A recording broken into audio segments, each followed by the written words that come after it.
Le silence peut être Good boy, plus you fort. always know, don't you? Dans un Let's get you some petit water. oublié, un homme, un chien, et une décision calme vont tout changer. Personne ne se bat. Personne ne crie. Mais une limite est franchie, et la vérité commence à avancer. Index revers pointant vers la droite, blanc reste jusqu'à la fin, cette histoire va te marquer.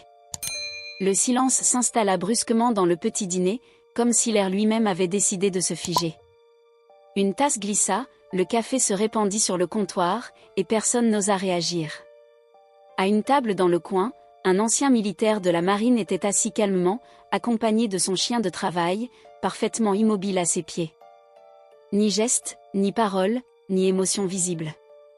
Juste une présence tranquille, maîtrisée. Dans cette petite ville isolée de l'ouest du Colorado, les habitants avaient appris à parler doucement et à ne pas attirer l'attention. L'automne avançait sans poésie, avec un froid discret qui s'infiltrait dans les murs et les habitudes. Le dîner, au bord de la route, était un refuge fragile, un chauffage fatigué, des banquettes usées, et une lumière vacillante qui résistait encore. L'homme s'appelait Daniel Brooks. 34 ans, allure discrète, regard attentif.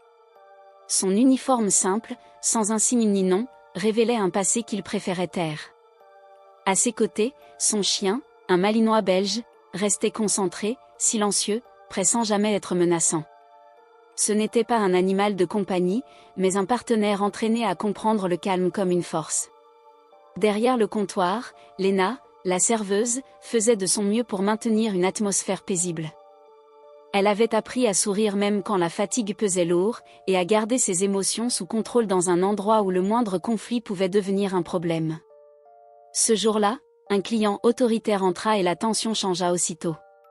Son attitude imposante, sa voix forte, son regard dur imposaient un malaise que tout le monde reconnut. Un petit accident survint, du café renversé, un geste maladroit. Rien de grave, mais suffisant pour faire basculer l'ambiance. Les regards se baissèrent, le silence s'épaissit. Lena s'excusa doucement, même si elle n'était pas vraiment en faute. Daniel observa la scène sans bouger. Il ne cherchait ni confrontation ni approbation. Il attendait. Son chien aussi. Dans ce dîner, personne ne cria, personne ne frappa, personne ne se leva. Mais quelque chose changea. Le calme n'était plus de la peur, c'était une limite. Une ligne invisible que certains ne savaient pas lire, mais que d'autres comprenaient parfaitement. Parfois, le courage n'est pas dans le bruit. Il est dans le silence maîtrisé. Dans le contrôle. Dans le fait de savoir quand ne pas agir. Et ce jour-là, dans ce dîner oublié par la route, tout le monde l'a ressenti. Lena Parker se tenait derrière le comptoir, les mains posées calmement sur son tablier. Sa posture droite, légèrement arrondie, était le fruit d'années d'habitude. C'était la posture d'une femme qui avait appris à se tenir debout sans provoquer, à exister sans attirer l'attention. Mère célibataire, elle travaillait de nuit, laissant son fils dormir le matin. Un enfant trop jeune pour comprendre, mais assez intelligent pour ne plus attendre de promesses. Cette responsabilité se lisait dans chacun de ses gestes.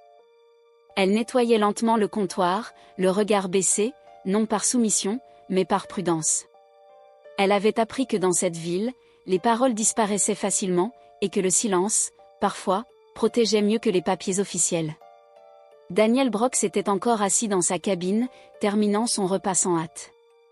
Son calme contrastait avec la tension discrète du lieu. Sous la table, son chien restait immobile, attentif, une présence silencieuse mais rassurante. L'animal ne cherchait pas à impressionner, il observait simplement, comme s'il comprenait que le vrai danger ne faisait jamais de bruit.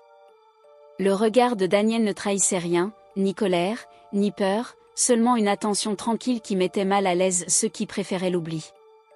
Près de la caisse, George Miller, le propriétaire du dîner, faisait semblant de compter des billets qu'il connaissait par cœur. Ancien mineur, usé par les années, il avait vu trop de choses pour encore s'étonner. Il savait quand parler et quand se taire. Et surtout, il savait que certaines vérités survivaient mieux lorsqu'elles étaient conservées en silence. Un peu plus loin, Evan Reed, jeune agent tout juste sorti de l'école, restait assis, raide, le regard inquiet. Il croyait encore aux règles, parce que les règles l'avaient amené là. Mais ce soir-là, il découvrait que la réalité était plus compliquée que les manuels. Il voyait l'injustice, il la reconnaissait, mais il ne savait pas encore comment l'affronter sans aggraver les choses. Lorsque Daniel se leva, le silence sembla s'étirer. Il s'approcha du comptoir, posa calmement l'argent de son repas, puis ajouta une somme supplémentaire. « Cela couvre aussi ce qui manquait avant », dit-il simplement. Georges leva les yeux, surpris. Ce geste, si simple, pesa plus qu'un long discours. Léna le remarqua aussi. Une étincelle d'espoir traversa son regard, qu'elle s'empressa de contenir, car ici, l'espoir avait souvent un prix. Avant de partir, Daniel glissa discrètement un petit papier sous son assiette. Un numéro de téléphone, sans nom, sans explication. Un choix, rien de plus. Il n'obligeait personne, il offrait seulement une possibilité. Il se dirigea vers la sortie, le chien se levant à ses côtés avec fluidité. Un homme se plaça alors dans l'embrasure de la porte, bloquant le passage sans le dire clairement. Le lieu sembla soudain plus étroit. « Vous partez déjà » lança-t-il d'un ton faussement léger. Daniel s'arrêta. Il ne leva pas la voix. Il ne fit aucun geste inutile. « Oui » répondit-il simplement. Le silence devint lourd. Le chien resta immobile, concentré, calme. Daniel ne répondit pas aux provocations. Il savait que parfois, le silence était une frontière. Une manière de dire non sans déclencher l'affrontement. Après un long instant, Daniel répéta, d'une voix calme. « Je m'en vais. » Ce n'était pas une menace. Ce n'était pas un défi. C'était une décision. Et cette décision, tranquille et ferme, eut plus d'impact que n'importe quelle confrontation. Chacun dans le dîner sentit que quelque chose venait de changer. Pas dans le bruit, pas dans la violence, mais dans la certitude que tout pouvoir finit toujours par rencontrer une limite. L'atmosphère du restaurant changea soudainement, comme si l'air lui-même s'était alourdi. Ce n'était ni le bruit ni le mouvement, mais une tension silencieuse qui s'installa, attirant tous les regards. Mark Holloway s'avança, visiblement agacé, certain que personne n'avait jamais osé lui tenir tête dans cette ville. Il s'approcha de Daniel Brooks, envahissant son espace personnel, cherchant à l'intimider sous les yeux des témoins présents. Daniel, calme et discipliné, resta immobile, refusant d'alimenter la provocation. Sous la table, son chien, parfaitement entraîné, réagit au changement d'ambiance, mais une simple parole suffit à le calmer immédiatement. Ce moment révéla à tous la différence entre le contrôle et l'abus d'autorité. Les clients, figés, comprirent que quelque chose d'important venait de se produire, une limite invisible avait été franchie. L'intervention qui suivit fut rapide et froide. Daniel coopéra sans résistance, démontrant un calme impressionnant malgré la situation. Le silence du restaurant, lourd et oppressant, resta gravé dans les mémoires de chacun. Certains baissèrent les yeux, d'autres réalisèrent que se taire revenait à accepter l'injustice. Cette nuit-là, la ville ne dormit pas vraiment. Les témoins repensèrent à la scène encore et encore, comprenant que le vrai changement commence souvent par un choix difficile, parler ou se taire. Dans l'ombre, une décision fut prise, discrète mais déterminante, celle de préserver la vérité afin qu'elle ne disparaisse pas. Car parfois, le courage ne fait pas de bruit, mais il finit toujours par résonner. Cette découverte fut la preuve vivante que sa peur n'était pas une illusion, le signalement qu'elle avait fait et qu'elle croyait disparu avait bel et bien existé. En touchant une enveloppe, elle comprit que la terreur laissait peu à peu place à la compréhension. À l'extérieur, le chien d'intervention attendait calmement, attaché près du poste, droit et attentif, observant chaque mouvement avec une loyauté silencieuse. Une femme du quartier s'arrêta un instant, touchée par la sérénité de l'animal, puis poursuivit son chemin, troublée sans savoir pourquoi. Plus tard, Daniel fut libéré sans explication, avec un conseil froid, quitter la ville. Il comprit le message sans poser de questions.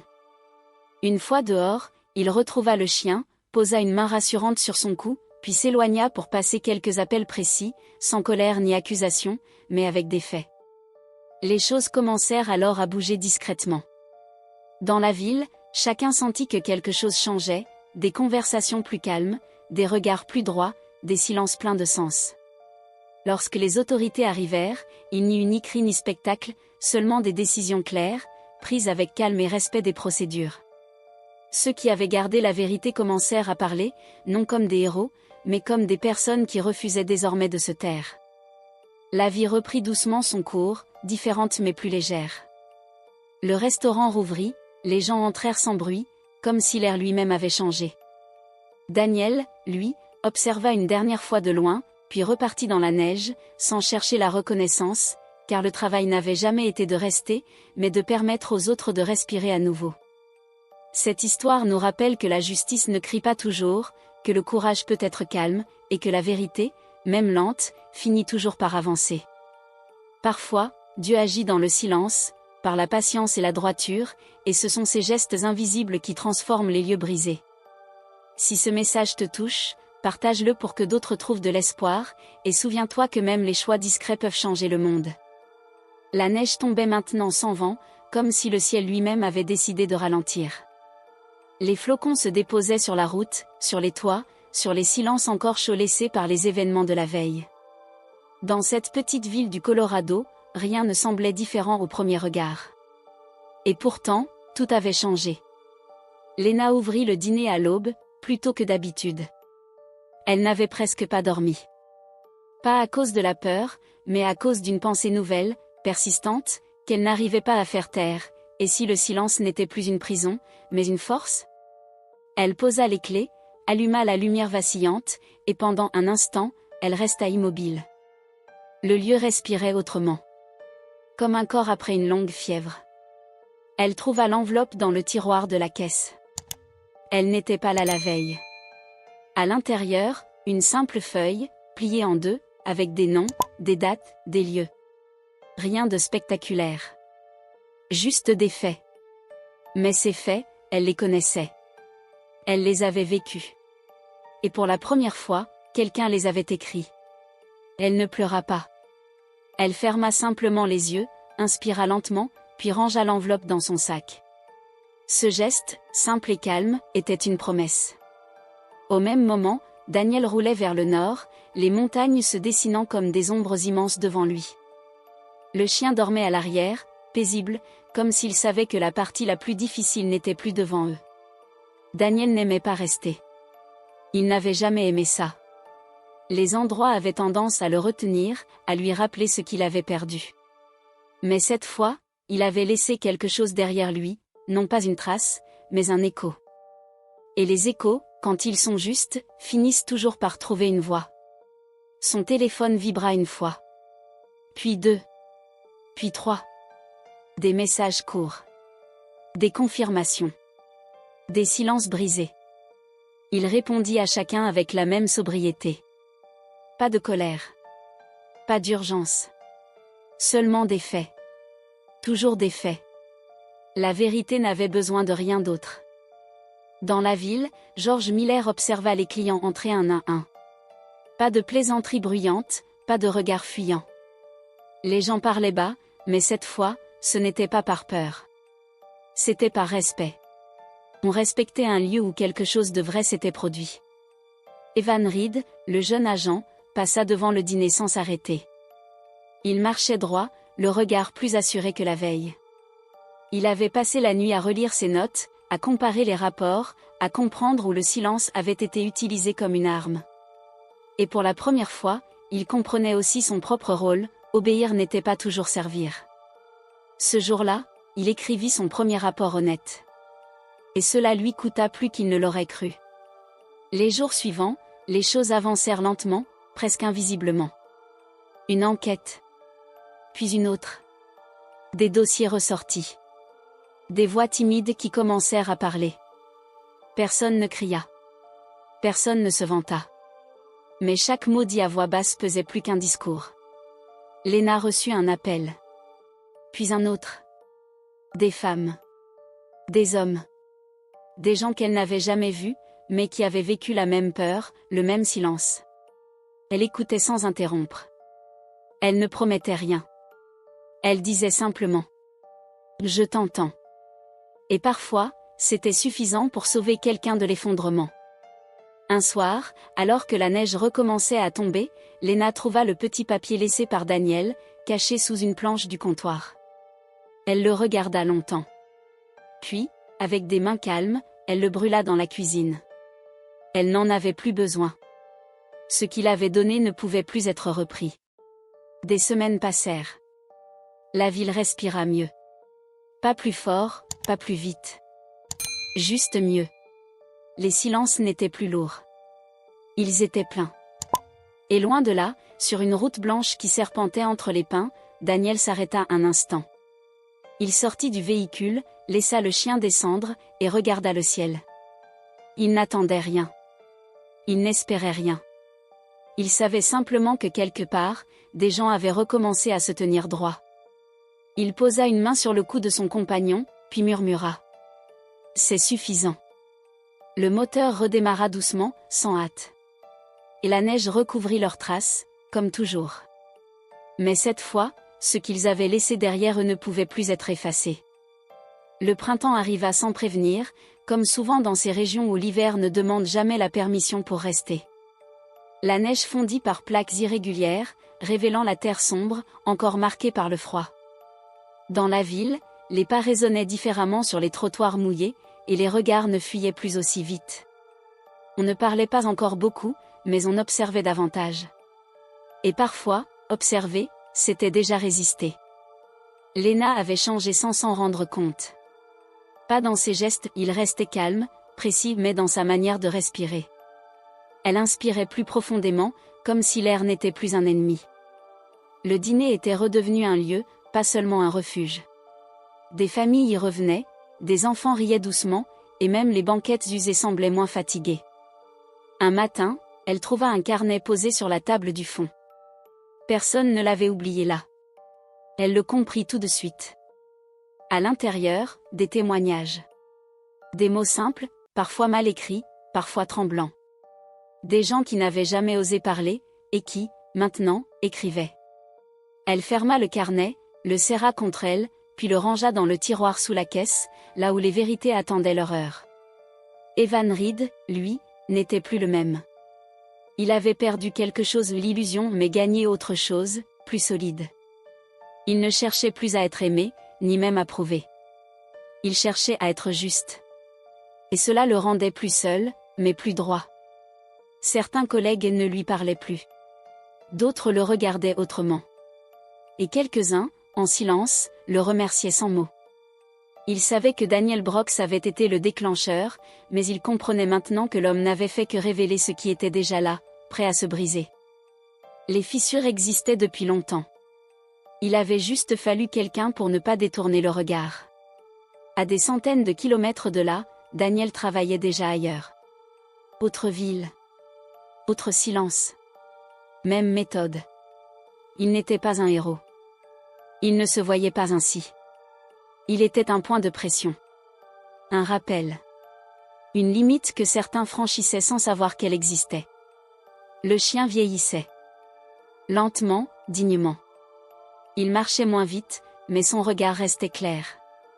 Daniel ralentissait aussi, sans s'en plaindre. Il avait appris que la vitesse n'était jamais une preuve de force. Parfois, la nuit, il repensait à Léna, à la ville, au dîner. Pas avec nostalgie. Avec gratitude. Tous les lieux ne guérissaient pas. Mais certains, oui. Un soir, une voiture s'arrêta devant le dîner. Une femme en descendit, manteau sombre, visage fermé. Elle entra, hésita, puis s'assit à la table du fond. Léna la reconnut. Pas par le visage, mais par la posture, celle de quelqu'un qui avait longtemps appris à disparaître. « Je veux parler », dit la femme. Léna hocha la tête, sans sourire, sans surprise. « Quand tu seras prête. » Elles restèrent là un long moment, sans bruit, sans pression. Et quand les mots vinrent, ils coulèrent comme une eau retenue trop longtemps. Ce soir-là, une autre histoire fut sauvée du silence. La ville commença à changer lentement, presque imperceptiblement. Des réunions. Des décisions. Des départs aussi. Certains ne supportaient pas la lumière, même douce. Mais ceux qui restaient devenaient plus solides. Plus vrais. George Miller accrocha une nouvelle pancarte sur la porte du dîner. Rien d'officiel. Juste quelques mots écrits à la main. Ici, on écoute. Et tout le monde comprit. 1 an plus tard, un chien s'arrêta devant le dîner. Plus lent. Plus gris. Daniel descendit à son tour. Il n'entra pas tout de suite. Il observa simplement. La lumière était plus stable. Les voix plus vivantes. L'air plus léger. Léna le vit à travers la vitre. Elle ne sourit pas. Elle posa simplement la cafetière sur le feu, comme si elle l'avait toujours su. Quand il entra, personne ne se tut. Et c'était la preuve que tout allait bien. Daniel s'assit. Le chien se coucha. Et pour la première fois depuis longtemps, Daniel resta.